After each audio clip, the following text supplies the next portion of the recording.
This story takes place over 5 weeks in the Southern Hemisphere.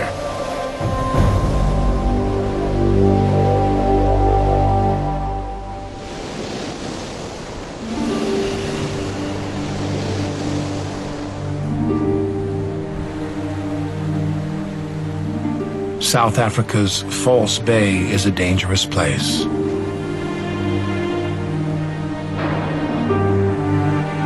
Currents run strong.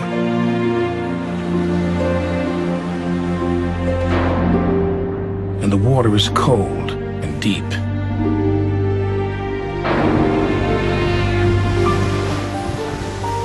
If you're a fur seal, you slide from the rocks, take a breath, and try to make it past razor-sharp teeth.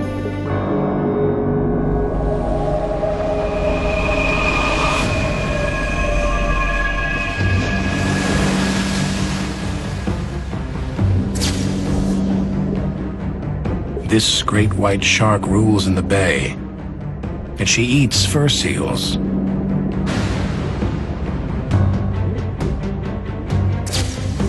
But lately, the seals seem smaller, or the shark seems bigger. She wants a real meal, and she is hungry. For the seals and the sharks, every day is a challenge. But over the next 5 weeks, a living feast will arrive in False Bay.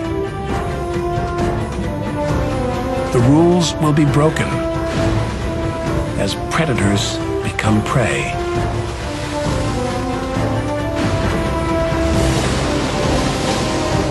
Who will survive the gauntlet?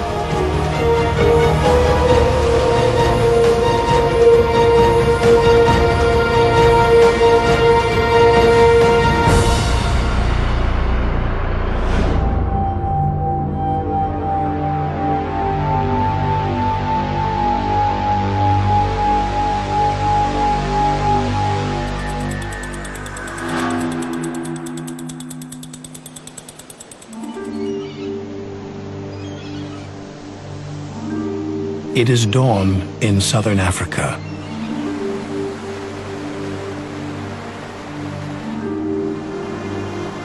Here, the cold Atlantic crashes into the warm Indian Ocean, blending two great seas. Two powerful currents also meet at the tip of the African continent. The icy Benguela current rushes north from Antarctica, as the warm tropical Agulhas current flows south from Mozambique.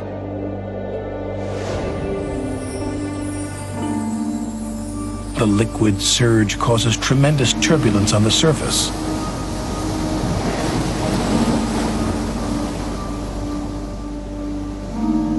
And creates a drama of life and death below.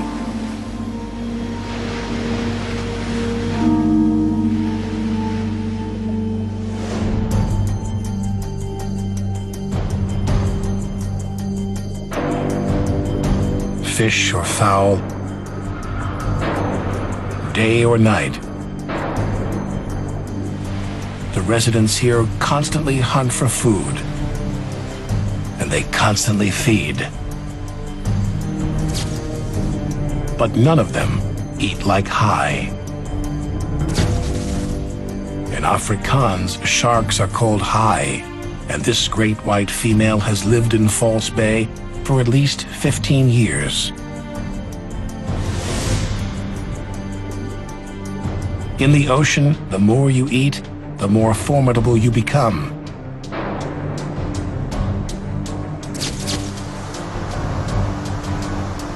Around here, many sharks are big females, and they like Cape fur seals. Today, Hai is looking for a big seal.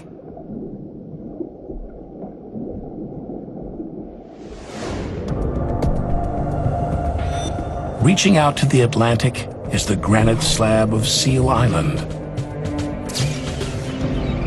Up to 65,000 Cape fur seals crowd their rocky home.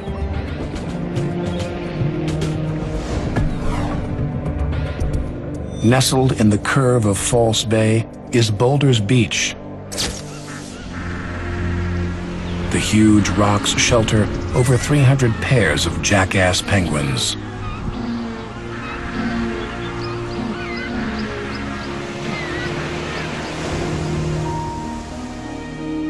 Both the seals and the penguins use the almost 5-kilometer expanse between their homes to find food.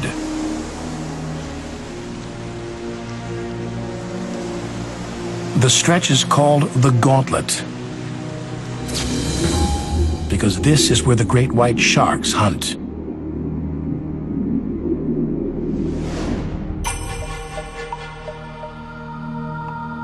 High's closest neighbors are diverse, and each is uniquely adapted to survive here.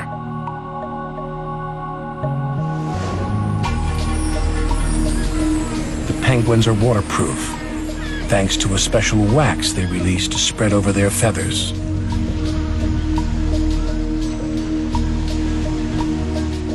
They fish near the rocks and take brief dips to cool down.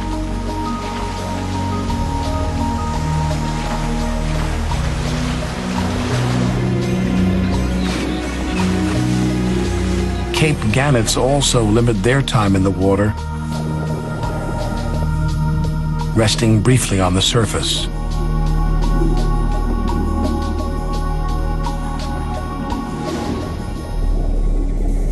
White sharks rarely pay these neighbors any attention. High's focus is on one type of resident in False Bay. A fur seal, or a rob,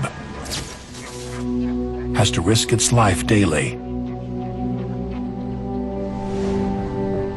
When a group plans to leave the safer water near their colony's rocks, they first take turns at keeping watch, scanning the sea for any great white sharks.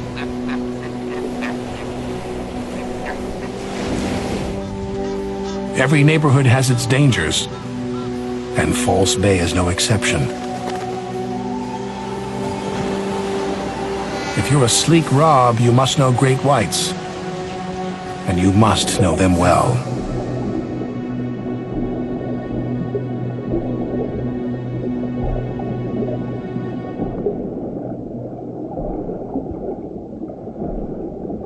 High constantly cruises her watery world. Great white sharks need to squeeze enough oxygen from the water to power their needs. As they swim, the forward momentum forces water into their open mouths and out through their gills. With nearly 2,000 kilograms of shark stuffed into almost 6 meters of length, they are underwater tanks. Even at their top speed of 40 kilometers per hour, it isn't always fast enough to catch a prize seal.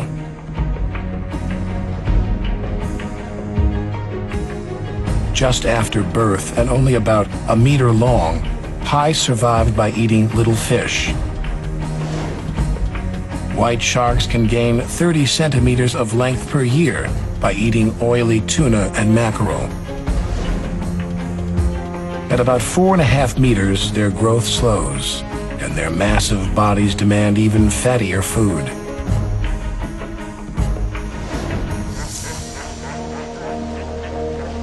Cape fur seals seem to have been designed with this need in mind.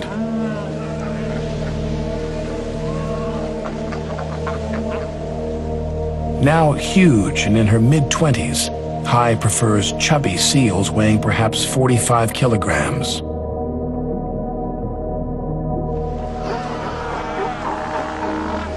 Small, inexperienced seals are the easiest to catch.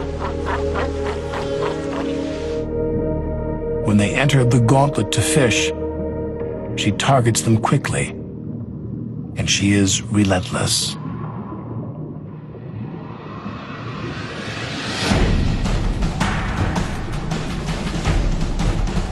can be over in seconds. But when she chases a big seal, she misses more often than not.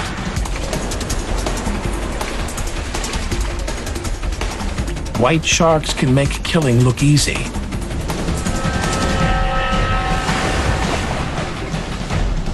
But it takes speed and agility to seize an older, larger, and clever seal.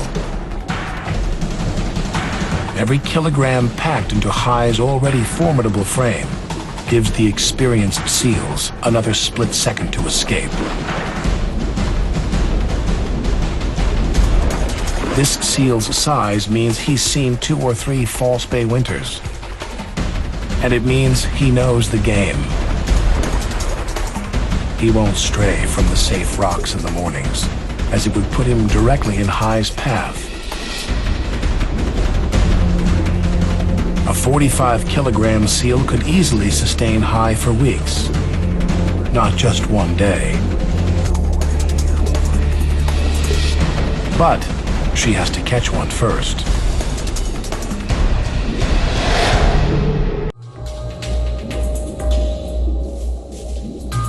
Hai has eaten little this week, and she's very hungry.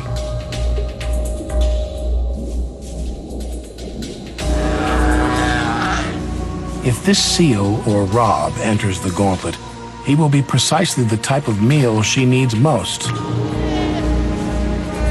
The rob is determined to avoid this fate. It is a sunrise drama that plays out in False Bay every day. But it's all about to change.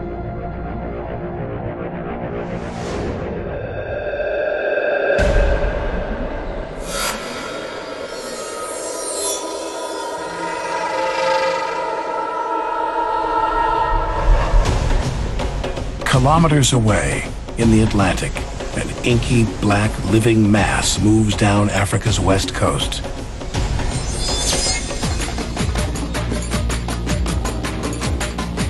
It brings extraordinary bounty and hidden peril.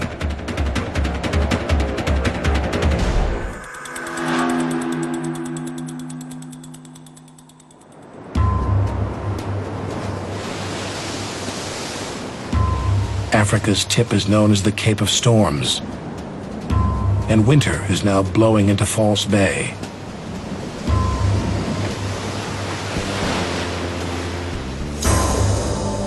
Something strange and miraculous happens around this time every year. No one is sure exactly when it will begin, but it always comes. And for the next 4 weeks, the neighborhood is on red alert.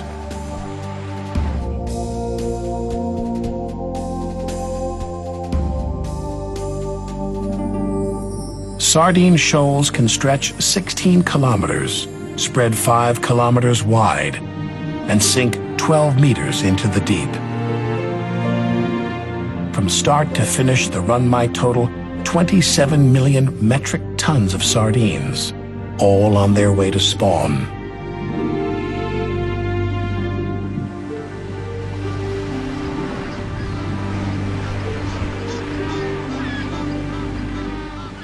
This morning, the jackass penguins are out early.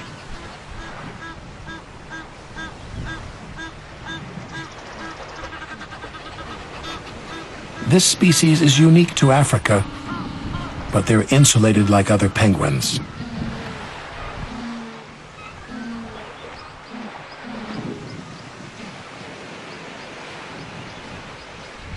Trapped in winter wear all year long, they get hot easily and make their way to the water before the sun is high overhead.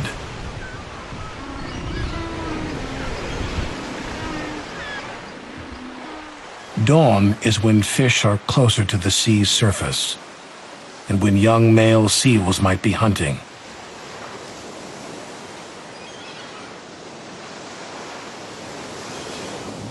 The early hours are when great white sharks hunt for seals.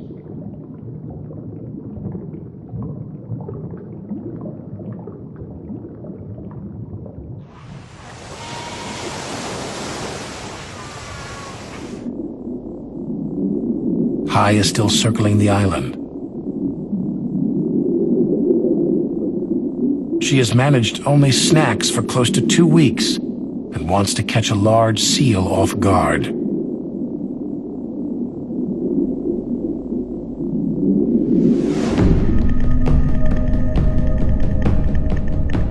Great white sharks can be very patient, and Hai's great size suggests that she is also skilled.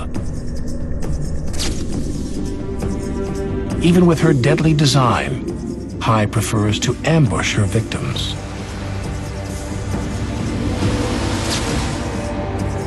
She locates one by using the millions of scent cells around her nostrils.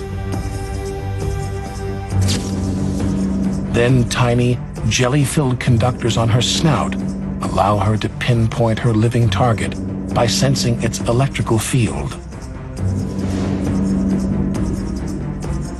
Once she is close enough to actually see what she's stalking, she sinks far below her unsuspecting prey. Grown great whites are cleverly countershaded from dark gray to creamy white. Seen from beneath, they disappear into the bright surface. From above, they fade into the darker depths. The morning sun enhances the seal's silhouette, and the undersea gloom reduces her own. She doesn't stay near the bottom very long.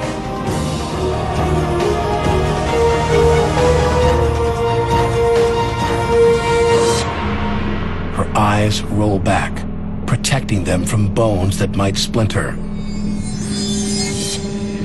Hai is virtually blind during the last seconds of her attack.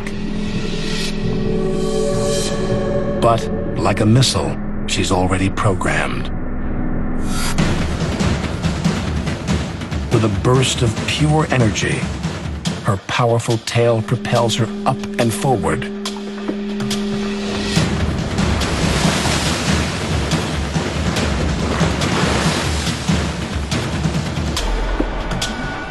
If the seal is small enough, she just snaps it up.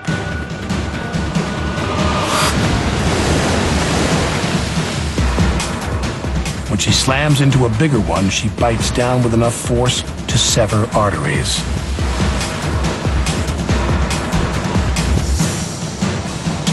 Then she releases. The victim quickly weakens from blood loss. A fully grown fur seal is capable of inflicting damage to the shark, and she cannot risk injury.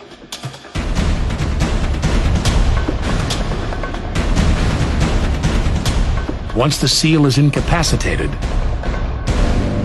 she finishes her meal.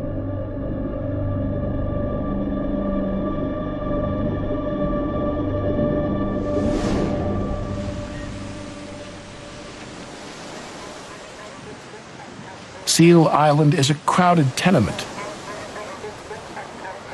and seal society is very structured. Male Cape fur seals are much bigger than females, and until they are 7 or 8 years old, stay together in small gangs.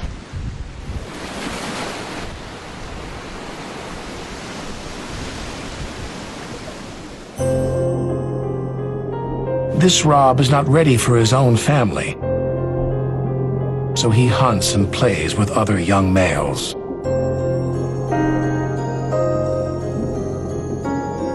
Inexperienced fat seals are the ultimate white shark prize.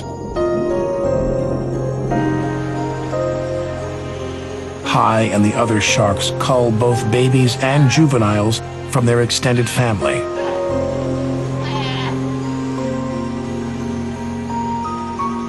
But in False Bay, fur seal numbers continue to grow.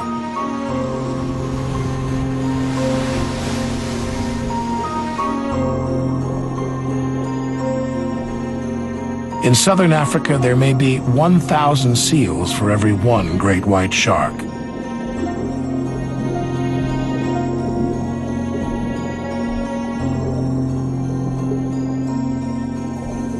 "1,000 robs for every single high."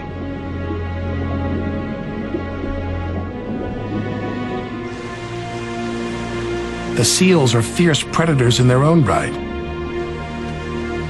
And one hefty seal devours over 900 kilograms of fish every year.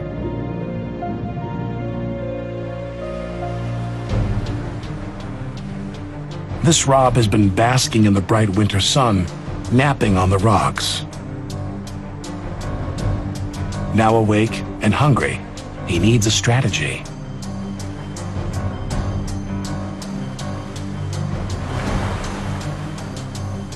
He'll have to brave the gauntlet alone.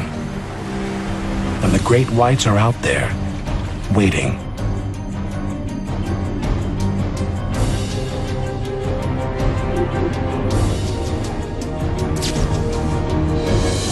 And still approaching from the northwest is a dark, teeming cloud.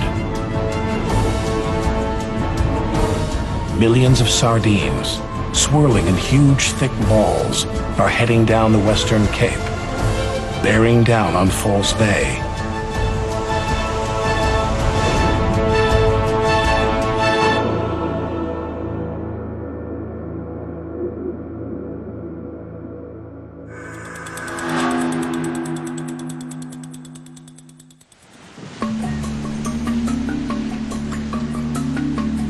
Two weeks have passed in the neighborhood, and small signs of big changes are appearing.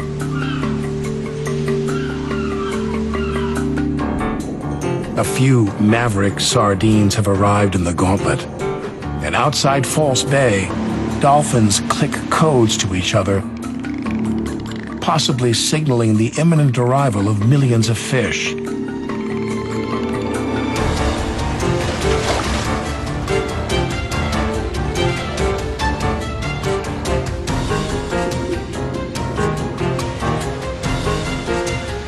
But this rob is hungry now.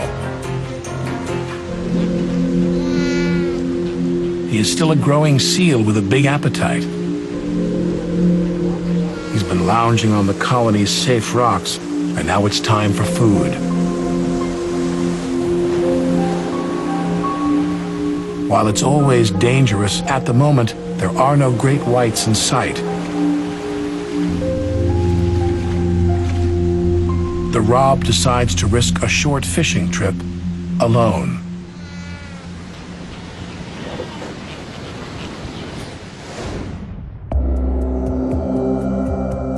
Fur seals usually swim the gauntlet in groups of up to 12, presenting multiple twirling, porpoising shapes. The seals can confuse a great white shark.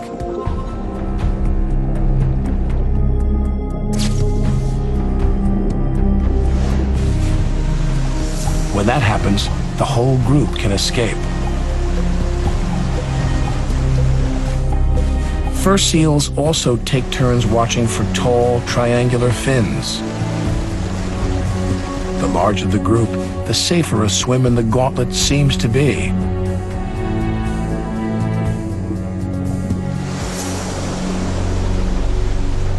But today, this rob can't resist the tug of the dark blue. It's a perfect day for fishing.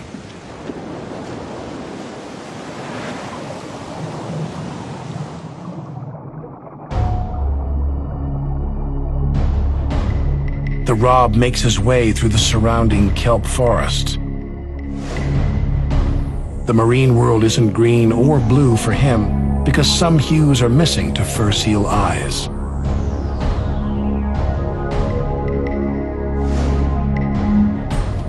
The kelp forest acts like a buffer zone between the safe rocks and the gauntlet.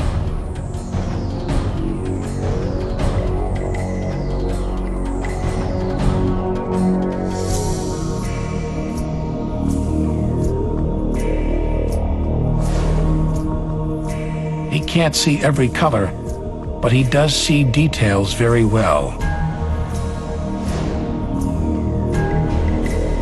He can see every single tooth which belongs to Hai. And she seems to be grinning at him. His first instinct is flight, so he zigzags. This is supposed to make it harder for the great white shark to follow him. It doesn't. She's faster than he thought.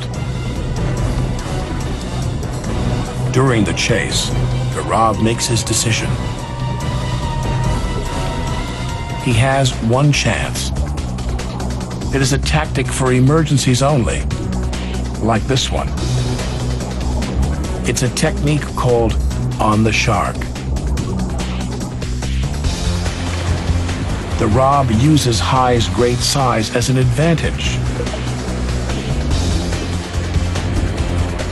He gets so close to his enemy that she can't distance herself enough to grab him.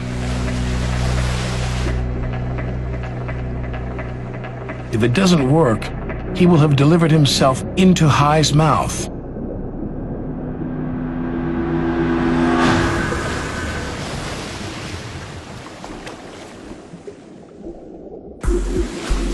The Rob escapes.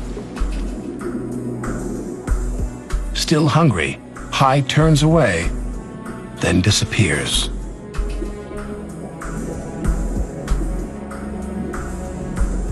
The Rob has survived this meeting with Hai and is alone in the gauntlet for now.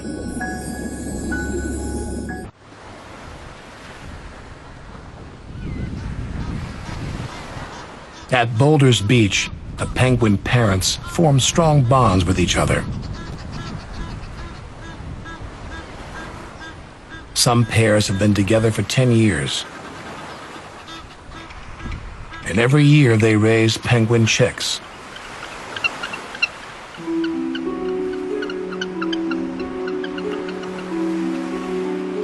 At first, the flightless birds don't leave their babies alone. One parent always stays behind, while the other accepts the risk of fishing.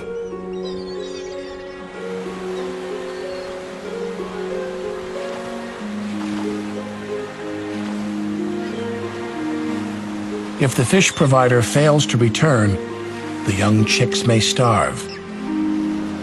The stay-at-home bird might not leave the nest in time, waiting until its mate pops out of the sea, bringing back food.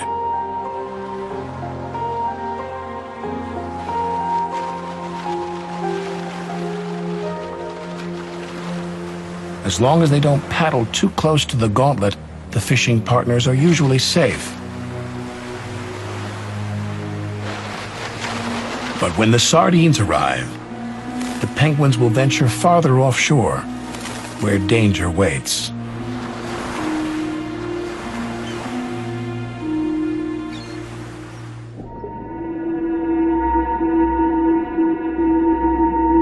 Cape fur seals haunt the gauntlet's blue water. They might find penguins that are too far from their beach.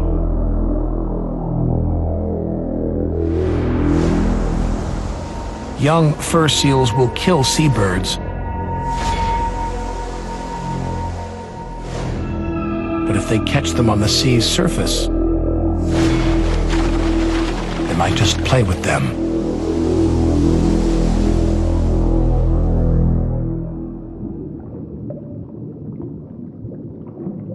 "20 fathoms down, Hai lurks in the depths, where her private life is a mystery.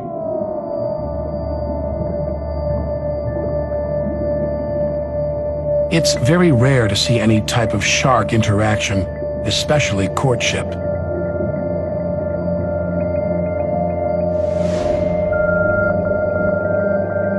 Perhaps the mating ritual between white sharks resembles that of their tropical cousins.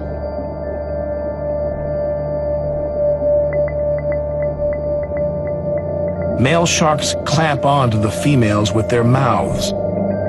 and then insert one of two long claspers into her body's opening.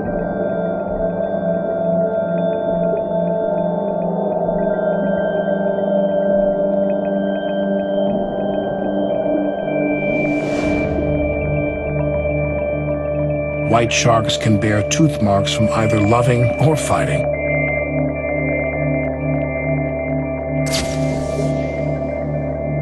But it takes more than a powerful jaw to remain a top predator.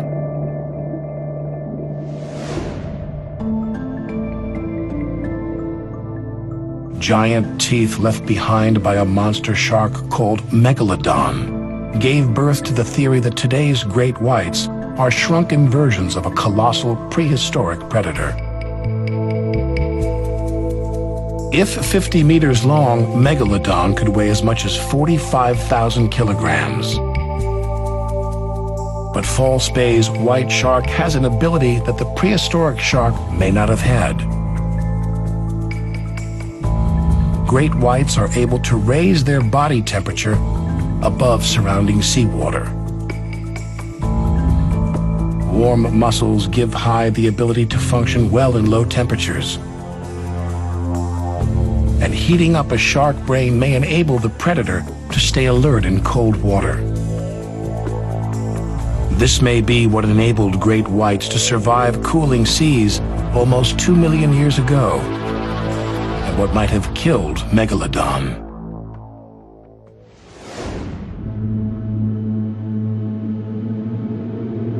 Toasty in South Africa's winter sea, Hai is conserving her energy for the next chase.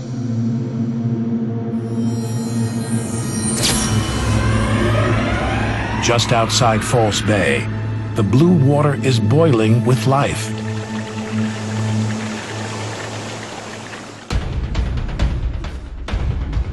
From land, sea, and air, small silver fish are under siege.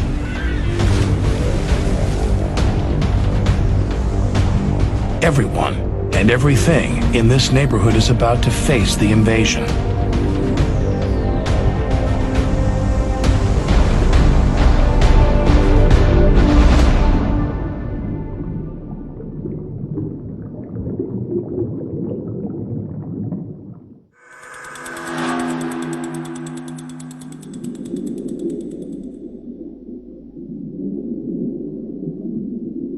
After 3 weeks, nothing has changed for Hai.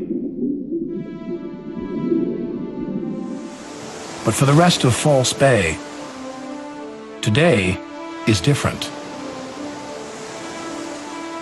The millions of sardines are here.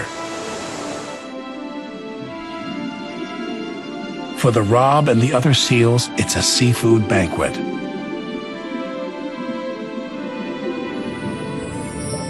The silver fish like the plankton that lives in cold water. And most of the time they stay far out in the chilly Atlantic. But nature demands that each year many sardines return to their spawning grounds near the tip of southern Africa.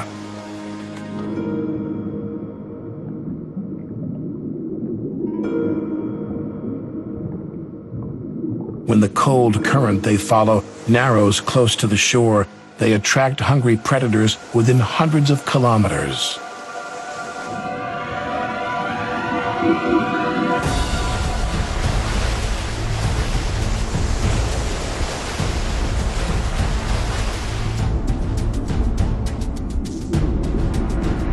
Scores of common dolphins prod smaller bait balls to split off in all directions. They lay a net of air bubbles. The sardines swim into even tighter balls for protection.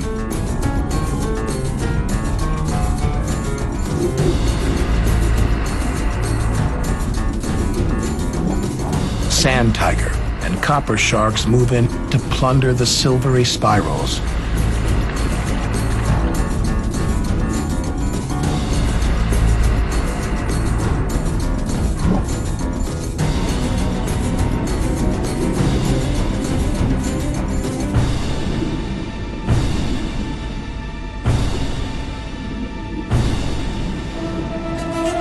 The seals are in fish heaven.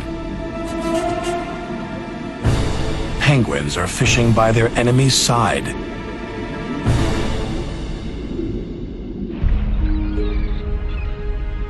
The underwater predators force the sardines closer to the surface.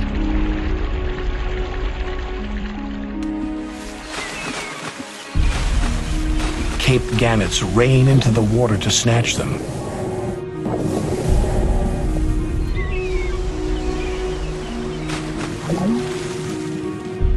Fledgling birds begin to fly and fish just in time to take advantage of the rich food source.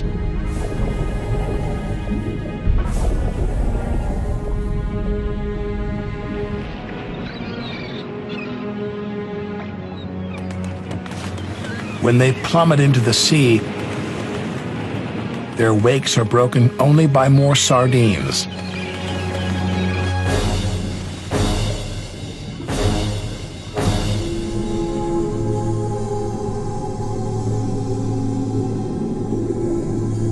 The normal rules of False Bay are abandoned, and all of the sardine predators share a common goal: eat as many as possible before they're gone. While it takes weeks for the sardines to arrive, and the predators feast on them for days, they disappear in an instant. The collective sardine consciousness points the survivors back to the open ocean. They vanish.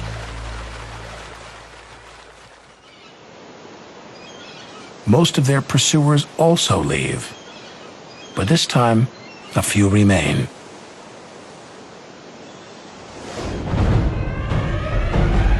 They are young great white sharks, and they're now ready to hunt False Bay's seals with Hai.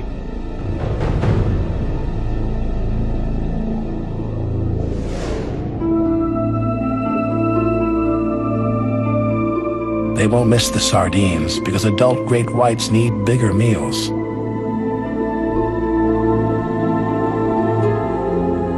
The biggest sharks don't have to fear predators in False Bay.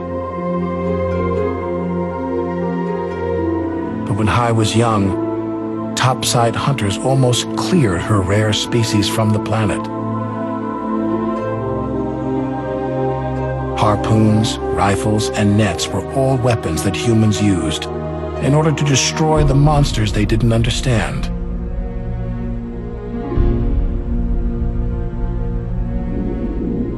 While the world is slowly getting better for Hai and her kind, they are still in danger. Great white sharks are enormous, complex, and astonishingly fragile. What would False Bay and other sharky neighborhoods be like without these carnivores?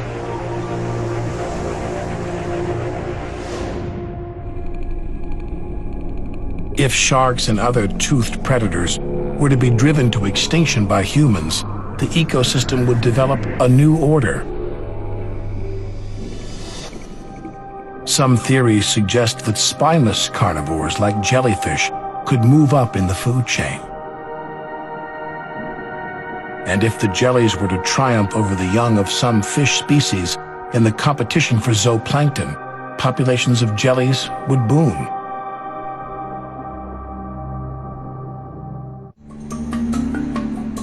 Today, Hai cruises False Bay just as she has for many years.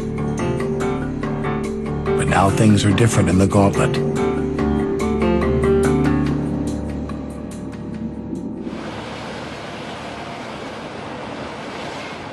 The Rob is energized from the sardine run, and he finds a penguin returning from feasting in the blue water.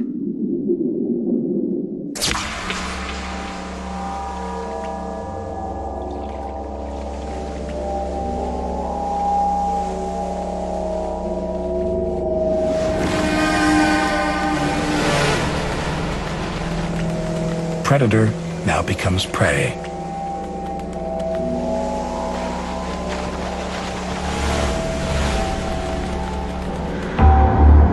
In the sea, nothing is wasted.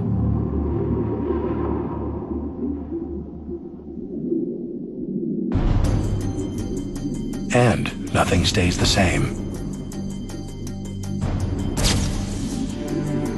Several new 5-meter young and fast great white sharks now call False Bay home.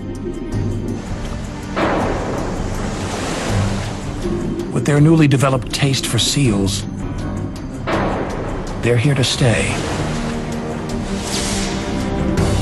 High will have to compete with the agile newcomers for the best seals.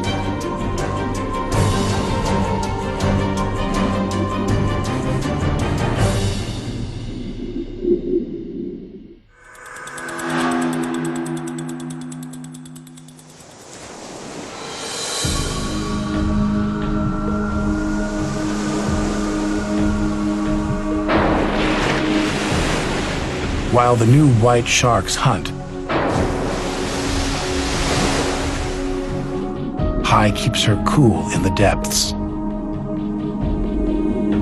After 4 weeks of meager meals, the big female is ravenous. The Rob joins up with several other young seals, and they head out to fish for bass and snook.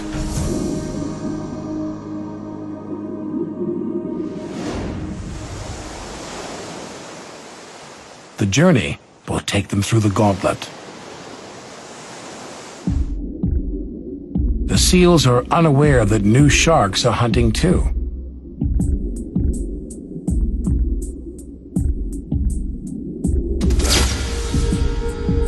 In the deep water, the younger, faster great whites have detected the seal bachelors headed in their direction.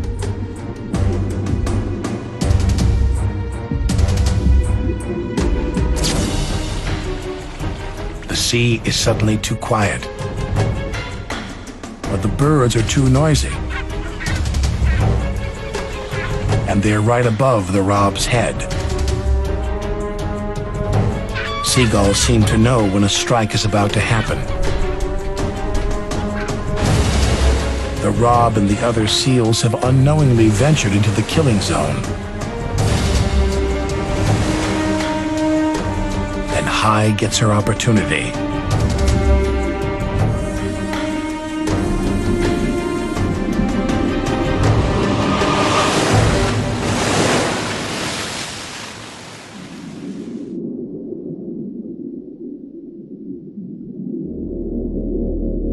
One fat young fur seal will not be returning home today. But this Rob, it seems, leads a charmed life.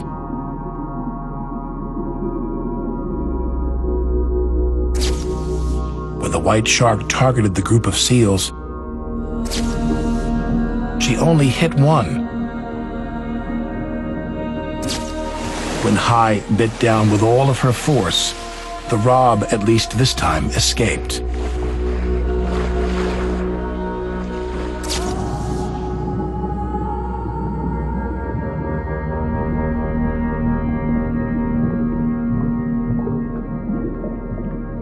Finally satisfied, High returns to cruising False Bay. Now the seal colony is on guard. With more great whites patrolling the gauntlet, the Rob and the other seals will need all their survival skills and luck.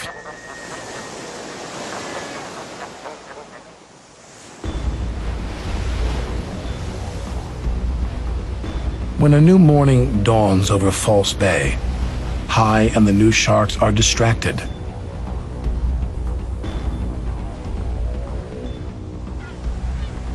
Currents deliver a southern right whale corpse to the bay, and the sharks ravage it, eating their fill.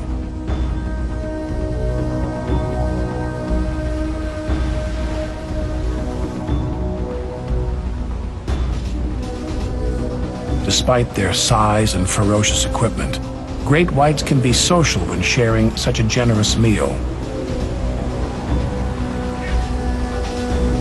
Every resident of False Bay has complex connections to the others and to their own kind.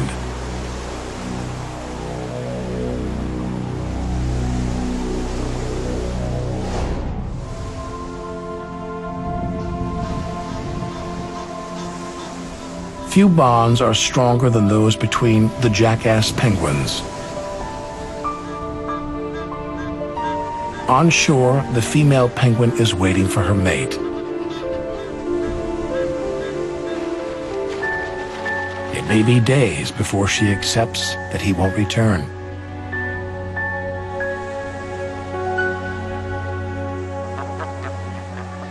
With more sharks in the gauntlet, the young Rob will need all of his instincts and new experience to stay alive.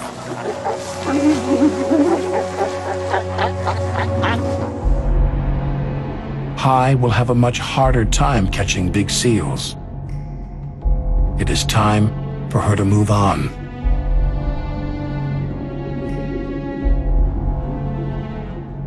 She could journey to Australia or just move up the coast. Great whites swim thousands of kilometers to new destinations and might at any time swim back. It's hard to know what Hai and her kind will do from one day to the next. Their movements and motivations remain mysterious. But when she's away, the daily drama in the gauntlet will continue. Great white sharks will still hunt Cape Fur seals every morning at dawn. And some days, the seals will be lucky. And on others, nature will take its course.